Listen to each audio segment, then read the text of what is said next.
To the thinkers, the planners, the warriors, to the gunners, the knowers, the achievers, to the dreamers, the hopers, the prayers, to all of you, whoever you are, to the belongers, you are here. After so many years, you've reached this moment. You've learned natural selection and light spectrums. You've combined chemicals in tubes and studied the thinking of groups. You took a test with a cars section, but seemingly no reference to automobiles. And then you came to see you, and you studied dissection and infection and anti-rejection. You learned about family trees and x-ray reads and swollen knees. And finally, you took another test where everything was made up, but the points did matter. All of this led up to you, to right here. You tackled countless obstacles that turned others away. It wasn't just dumb luck. It was the knowledge, the skills, the persistence, the hard work along the way. It was you that got this far. You that earned this. This letter will find you in good spirits. You're full of exciting uncertainty as dawn is breaking over your clinical landscape. Close your eyes. Let your heart beat anxiously out of your chest as you imagine yourself swimming through the newness of your first day of the wards, clinics, and operating rooms. Those nerves are normal. They signify the dedication and hope that you have. They're a testament to how much you care. They mean you'll be a great doctor. Let them course through you. Breathe. By virtue of where you are, you care greatly about grades and evaluations. You'll get plenty of both this year. Heed this advice. Look around. Remember who you're being compared against, after all. You're among a group of world shakers, change agents, brilliant humanists. To be the last in your class means you're among the best. To be the last in your class means you'll be a strong physician who will improve countless lives, entire communities. If you're like me, you may be feeling more than a little nervous about starting the next phase of your training. You might be wondering if your test-taking skills will translate to successful patient care, if the dreaded pimping is as terrible as it sounds, or how you will prepare for those shelf exams. So what advice can I give you? Be curious. I think that curiosity is the greatest asset of students and physicians alike. Be curious about medicine and be curious about your patients. If you are curious, you may discover that your patient is depressed and you are the first person he has told. You may discover that your brother went to high school with your patient's grandson. Or, through hand signals, a letterboard, and random guessing, you'll discover that your newly aphasic patient is dying for her mouth to be swabbed with a little bit of coffee and 2 sugars if you please. If curiosity guides you, knowledge and fulfillment will follow. Your enthusiasm to work with your team and take care of your patients will be evident, and more importantly, genuine. Learn to accept positive feedback. You have learned so much over the last 2 years, and yet in the realm of clinical medicine, it will feel like a drop in the ocean. You will spend much of your time wondering how you will learn everything your attending knows, and if your internal dialogue is like mine, you will constantly repeat a list of everything you need to learn to work on. So, when your patient, resident, or attending commends you for something, take a moment and let it sink in. You are worthy. During this year, you will have the absolute privilege to witness humanity in times of profound joy and deepest sorrow. You will be mystified by the amazing feat of childbirth one day, and then admit a patient with a catastrophic stroke the next week. You will have the privilege of truly knowing your patients, their families, and their stories. And at the risk of telling you something I'm sure has been emphasized to you many times already, I behoove you to spend any time that you can simply visiting with your patients. There's a reason everyone harps on this topic. While I've learned an incomprehensible amount of medical knowledge this year, I feel that I've learned far more about what it means to be human and how crucial human connection is, particularly in those times of joy and sorrow. You are more useful and more helpful than you might feel. Someone told me this at the beginning of my 3rd year, and I didn't believe them, and so I want to tell you a story.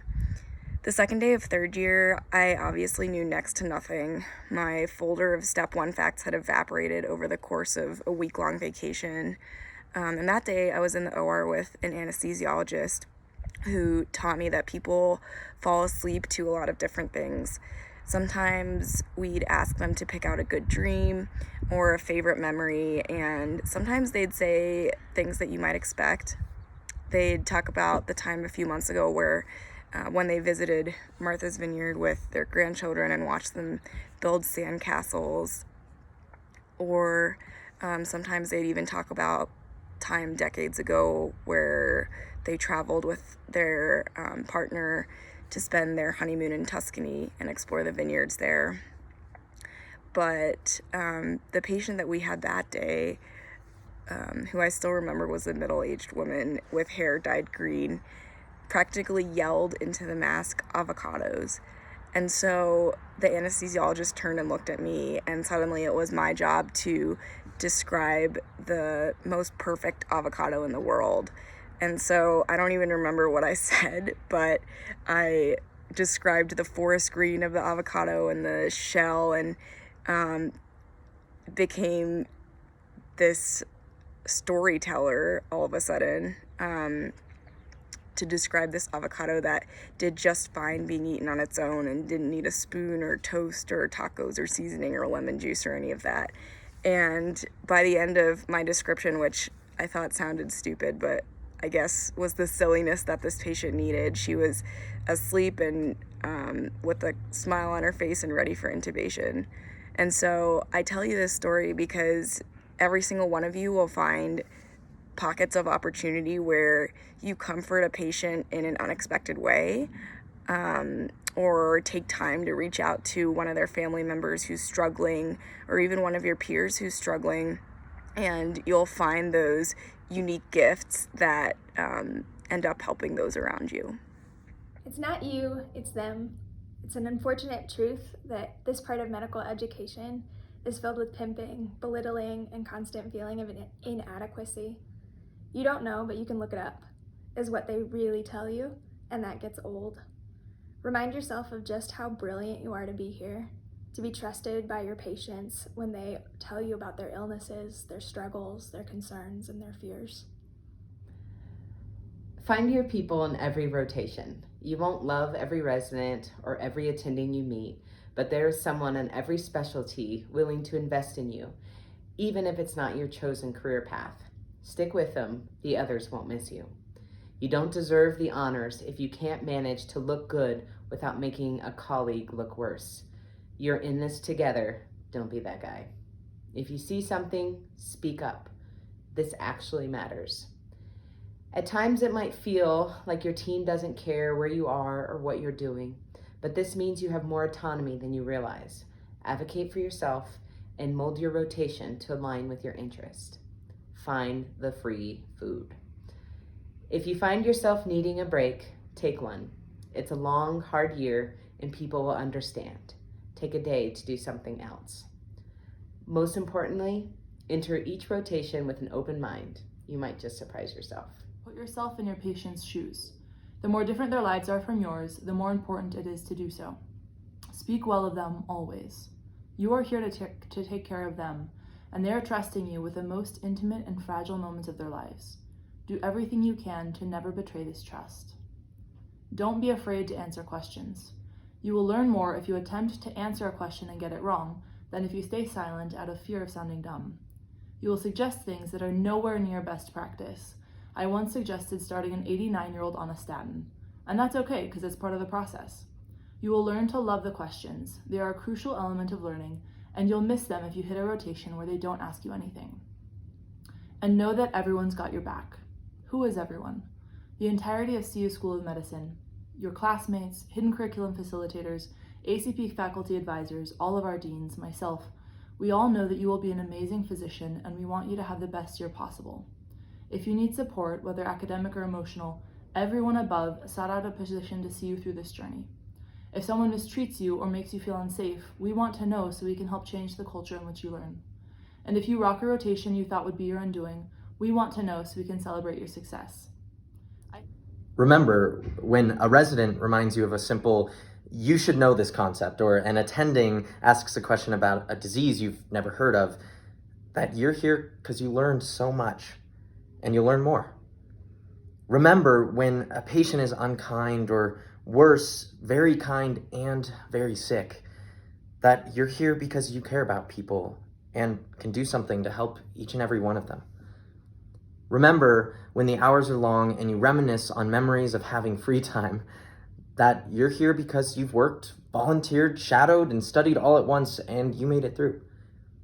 Remember, When you have moments when you question if the world of medicine is for you, that you're here because with medicine, you can do anything and be anything. You can change someone's life, or change a flawed system, change the world. Remember that you deserve to be here. You belong, and you're ready for this. You'll be incredible.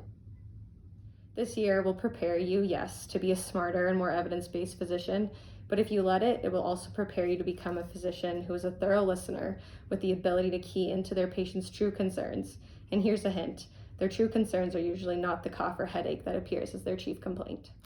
View every rotation as a whetstone with which to sharpen your understanding of the human body and the human condition. Stay curious and kind, for those two traits will carry you. Seek always to help, never to compete with your fellow learners and residents. Remember that a rising tide lifts all boats. Set goals for the year, not just the rotation. Improvement typically takes longer than weeks. Practice forgiveness when you don't live up to your own expectations. Practice gratitude for those who impact you. Practice self-reflection to learn about what truly makes you happy. Keep moving. Your scenery and coworkers will change frequently. Remind your loved ones how you feel about them. You may not see them as often as you'd like. This is a time-limited condition, and the fog will eventually lift. You are not an imposter. You have a pivotal role to play in the care of your patients. You have more training and knowledge than most of the planet. You are a third-year medical student. Embrace yourself. Embrace yourself for a wild ride. You are not alone. You may feel like it because our support systems are all across the state.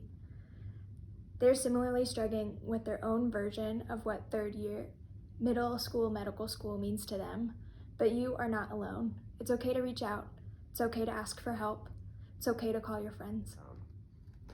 I learned about despair in the ICU, fear in the ED, and anger in the OR, but also courage, justice, and precision. After all, where there is barbarism and tragedy, there is also light and beauty. I learned about levity from dozens of patients, such as the professor with an impeccable de Gaulle mustache and an untiring wit, who, sensing my MS3 asceticism, advised me with a wink, "Everything in moderation, Mr. Fox, even moderation itself." I obliged. I learned about peace when I joined a family in song to see off their loved one, who died with grace and dignity after a 20-year toil with a rare cancer. I learned about fallibility when I made mistakes, about humility when I owned them, and about forgiveness when I made amends. Not all of third year transpires inside the hospital. Elsewhere, I learned about cynicism as our lawmakers attempt to strip insurance coverage from our patients, and at the same time about civics as we endeavored to stop them. At home, friendships, family dynamics evolved. As they did, I learned about relationships, about why some fracture while others strengthen under strain. I learned about love as I fell into it, and I learned even more as I fell back out. I share all these learning experiences in part to prelude what lies ahead, and also to illustrate the one bit of advice I have to give. It resides in a line from Rilke's Letters to a Young Poet, whose title and spirit may well have influenced those of this collection. He said, quote, "The point is to live everything." And I think that's the point of third year as well. Live everything and thereby learn it. In medicine, we have this remarkable privilege to witness and indeed experience the entire spectrum of human triumph and tragedy, replete with its ugliness and beauty, its cruelty and heroisms. What a gift. In my third year, I learned what it is to be human. I hope you do too. Don't shy away. Third year can run you down, and that's why my biggest piece of advice to you is to stay human. Whatever it is that makes you whole, you will need now more than ever. Your support system of family and friends, the activities you find meaning in, and maybe just 3 mindful breaths in your car before heading to the hospital to pre-round in the early hours of dawn on your busiest rotations. But taking time for yourself will not only make you into the clinician and healer that you want to be, but your patients too will be better for it.